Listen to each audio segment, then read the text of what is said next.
So I bought one of these, the BM786. Just so happens it's the EEV blog version. I didn't buy it for that reason. I couldn't care less about what it's got on the front of it, just because it's got Dave's channel name on it. It just was the easiest one to buy in the UK, it seemed, and surprisingly not that expensive. I've always assumed that anything that Dave Jones was promoting in his range of meters would be quite an expensive product, but about £135 I think it was, so it's not too bad. And it's, of course, it's 60,000 count meter, whereas my old Uni-T over there is just a 20,000 count meter. Uni-T is not a bad meter. It's fairly accurate, fairly cheap. 22,000 counts it says on there, yeah. And fairly cheap, fairly accurate. Only thing I didn't like was the probe connections. They're just a tube that's split, so it's not the best of ways of doing it, whereas this Bryman is a far better system, I think. And I think this has got a 0.05% accuracy on DC. So I'm not going to do a long video on this meter, because other people have done videos which would be much better than I could do. I was watching one by Joe Smith a couple of days ago, and he tested this meter extensively. He even put tested it with transient pulses, and he had to go up to 12,000 volts before he eventually killed it with a very sharp transient pulse. But there's not many meters that are going to survive that, are there? And it's not normally going to encounter that sort of thing. But what I wanted to do today is just to compare the three meters I've got, and that will be this one and my old HP 34401A, which is a decent meter, and can't remember what the accuracy is on that one, but I've had it probably about 7 years. I had to replace the display in it. Luckily it's still bright, and don't know when it was calibrated, so who knows, but I guess this one was calibrated fairly recently. So I'm just going to compare the calibration on the several meters. So I'm going to turn on some power now. I've got 5 volts on the power supply, and that one is reading, as you can see, 49989. So let's have a look at the HP. 49987. Well, there's not a lot of difference there, is there? Not a lot of difference.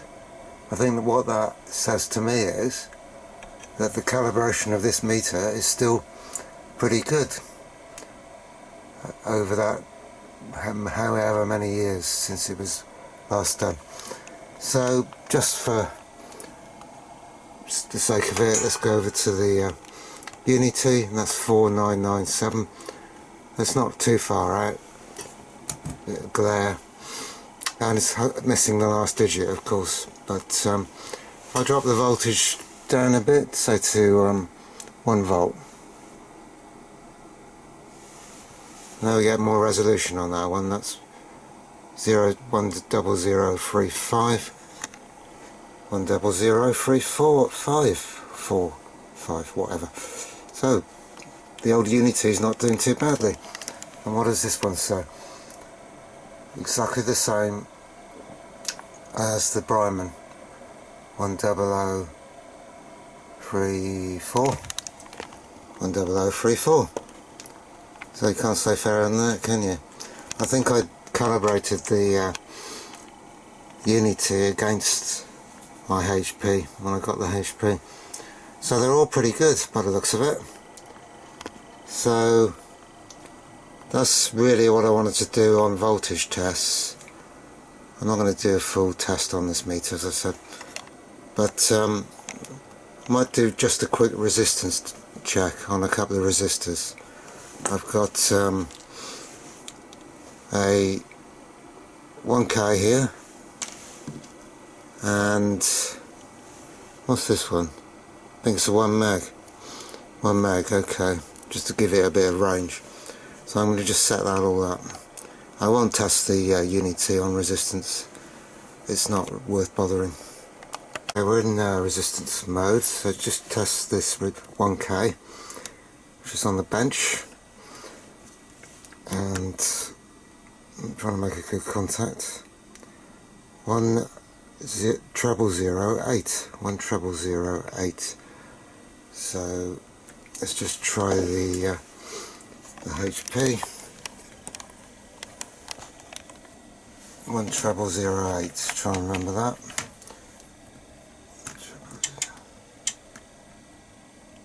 10002.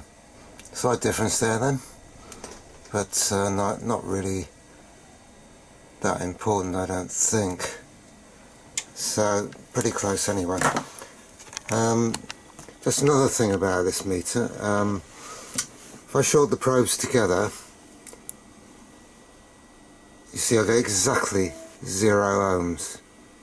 Now I'm used to having meters in the past that have had a bit of an offset often because of the meter leads, but I guess they must have calibrated it with the leads probes supplied, something like that anyway.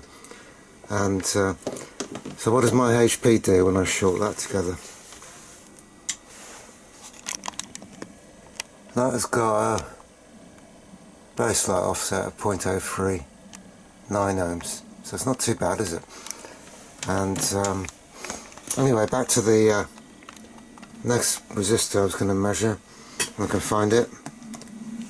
I'll keep dropping it. Here it is. It's 8th watt. I think it's a 5%. Not too bothered about the accuracy of the resistor. Just want to do a comparison. So we do it with the Bryman 1 meg ohm.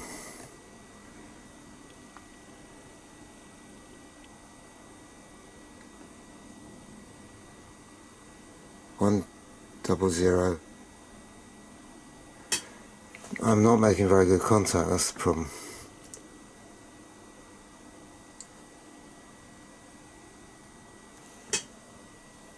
Pressing on this resistor really hard.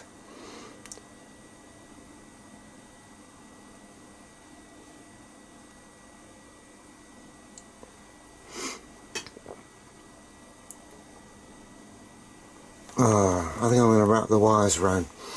Maybe that'll help.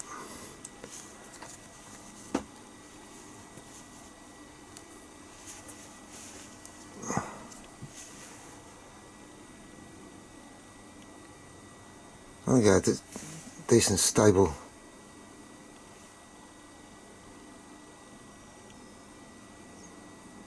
I think I'm going to clean these probes for a start. Okay, probes have been cleaned.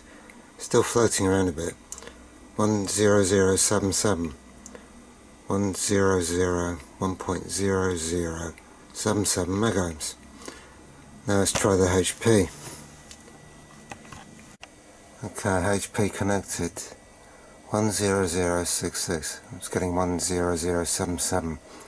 There's a slight difference then on the resistance, but I think it's good enough for me.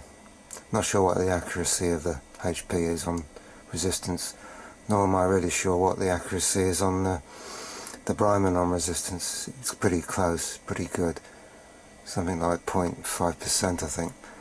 Anyway, that's really all I wanted to do really on this meter, but quite happy with it. Very nice meter, and of course it's got various functions which you wouldn't normally see on a handheld meter. On the ohms range you can select nanosiemens, I've forgotten all about them. I learnt about them in college, but they're a peculiar beast as far as I'm concerned. But what I do like about this meter in particular, apart from the light, which is really nice and bright, the one thing I do like is the second functions which you can select with the yellow button. For instance, capacitance also has the diode checker mode on there. Now, I don't want to check capacitors on a multimeter. I've got an LCR meter to do that. But what I particularly like about this meter is that when you've selected your diode test mode, let's turn it off again, it will come back and remember what you selected it on that particular range. So I won't have to go through and press the select button again. So that's a really nice feature, and that would apply to all the other ranges, of course. So I think that is probably the end of the video, and quite a very nice meter, and I'm glad I bought it. So thanks for watching, and bye for now.